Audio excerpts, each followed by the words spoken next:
Good student, today topic is a thing of beauty. आज का हमारा टॉपिक है एक थिंग ऑफ ब्यूटी कविता। बहुत ही अच्छी कविता है। इस कविता के माध्यम से कवि ने बताना चाहे, कवि जॉन कीट्स ने बताना चाहा है सुंदरता के बारे में। तो देख लेते हैं इसके translation. A thing of beauty is a joy for ever, कहता है कि एक सुंदर वस्तु हमेशा के लिए एक आनंद होती है। इट्स लवलीनेस इंक्रीजेस, इसका प्यारापन हमेशा ही बढ़ता है। It will never pass into nothingness, इसका महत्व कभी भी कम नहीं होगा। But will keep power quiet for us, कहता है कि ये सुंदरता की जो वस्तु होती है, जो सुंदर वस्तु होती है, हमारे लिए बहुत ही अच्छी छाया प्रदान करती है, बहुत अच्छी शांति प्रदान करती है। And A sleep full of sweet dreams, और कहते हैं कि सुंदरता की वस्तु हमें एक अच्छी नींद देती है, जो एक ऐसी नींद जो कि प्यारी प्यारी सौगंधों से भरी होती है। एंड हेल्थ, हमारा स्वास्थ्य अच्छा प्रदान करती है, हमें एक अच्छा स्वास्थ्य प्रदान करती है। एंड क्वाइट ब्रीथिंग, और हमें आरामदायक सांस भी प्रदान करती है। तो कवि अगले स्टेंजा में कहता है देयरफॉर ऑन एवरी मोरो, कहता है कि इसीलिए हम हर एक प्रातः, are we reading a flowery band, हम हर प्रातः एक फूलों की सुंदर माला बनाने लगते हैं। To bind us to the earth, ताकि हम सुंदरता से इस पृथ्वी को अपने आप से बांध सकें।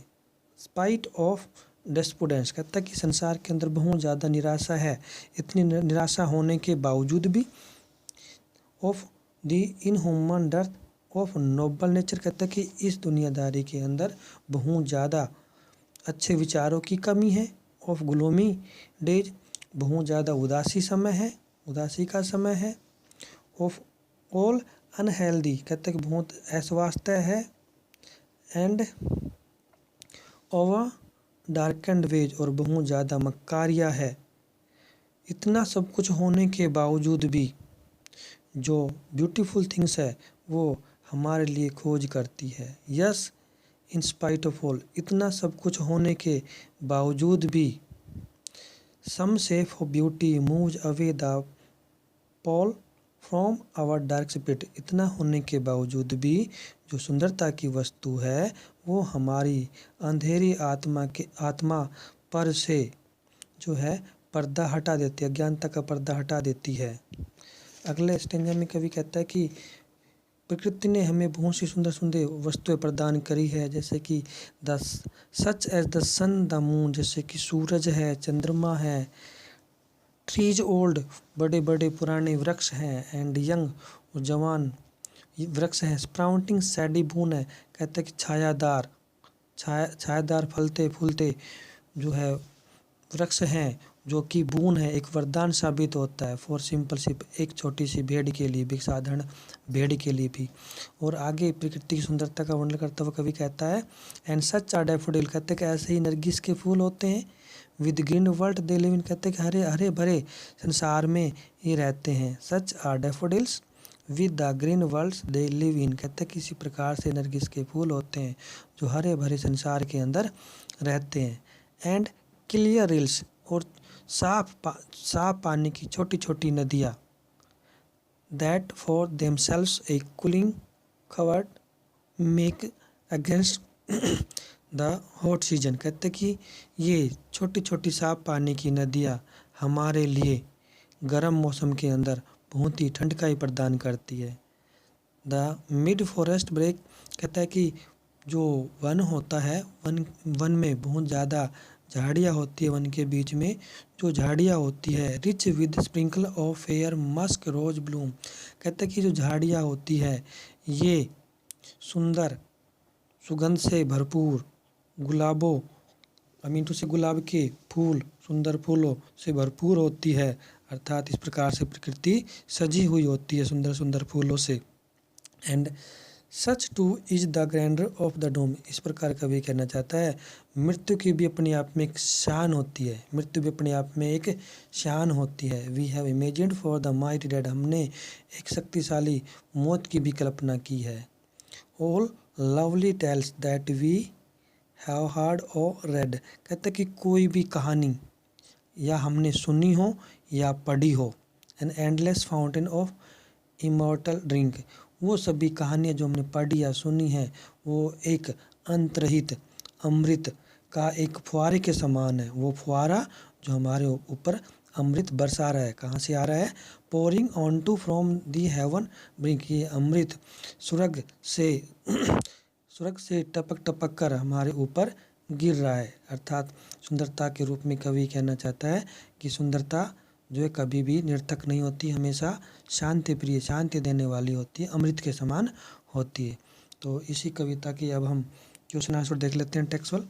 देखिए, thing of beauty, list the things of beauty mention in the poem. कहते हैं कि सुंदर चीज़ों को लिस्टबद्ध कीजिए जो कि इस कविता में प्रयोग की गई है। तो कौन कौन सी? द सन है, द मून है, trees old young sprouting a shady boon, simple sheep, daffodils, lovely tales, endless fountain etcetera. Second question कहता है list the thing that cause suffering and pain. कहता है कि उन चीज़ों को लिस्टबद्ध कीजिए जिनके कारण से दुख पीड़ा बनती है। तो वो चीज़ें कौन कौन सी है? फ्लोरी बैंड, एक फूलों का हार, स्पाइट ऑफ डेस्पोडेंस, कहता है कि निराशा, of human death, of noble natures, of gloomy days, of all unhealthy and our darkened ways etcetera.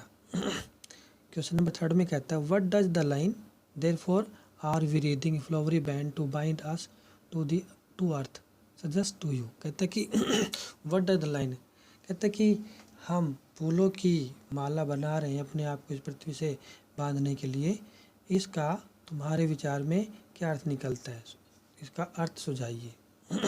तो it's just as that physical beauty gets fed with passage of time and dies in the end। कहता है कि जो physical सुंदरता होती है वो समय के बीतने के साथ साथ मुरझा जाती है और बाद में समाप्त हो जाती है।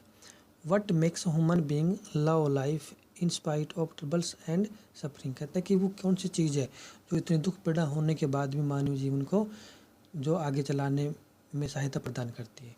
तो some shape of beauty moves away the pall from our dark spirit. कहता है कि सुंदरता की जो चीज़ें होती है वो हमारी अंधेरी आत्मा से जो पर्दा हटा देती है। It means spiritual beauty makes human beings love life in spite of troubles and springs. यही इसका अर्थ है। Why is grandeur associated with the mighty dead.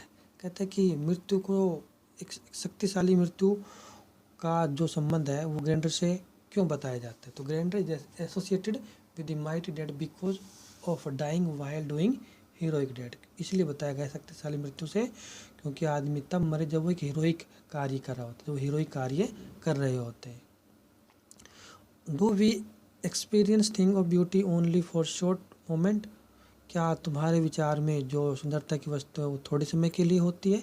और do they make a lasting impression on us, या फिर हमारे लिए वो हमेशा के लिए छाप छोड़ जाती है? तो no we do not experience things of beauty only for short moment. नहीं, हम इस बात से सहमत नहीं है कि जो सुंदरता की वस्तु थोड़े समय के लिए होती है, but they make a lasting impression on us. लेकिन हमारे ऊपर ये जो सुंदरता की वस्तु है हमेशा के लिए छाप छोड़ जाती है। अगला क्वेश्चन कहता है what image does the poet use to describe the beauty bounty of the earth. कहता है कि कवि कौन सी उस तस्वीर का वर्णन करता है पृथ्वी की सुंदरता से भरी उदारता का वर्णन करने के लिए। कवि कहता है कि what image does the poet use. कवि कौन सी मूर्ति की कौन सी छवि का प्रयोग करता है पृथ्वी की सुंदरता से भरी उदारता का वर्णन करने के लिए। तो ये क्वेश्चन मैंने कर रखा है, आप इसको खुद पढ़ लीजिएगा, हो जाएगा। ये मैंने कंप्लीट पोएम करा दी थी ट्रांसलेशन के माध्यम से और क्वेश्चन आंसर के माध्यम से। आई थिंक कविता आपकी समझ में आ गई होगी। Thanks for watching.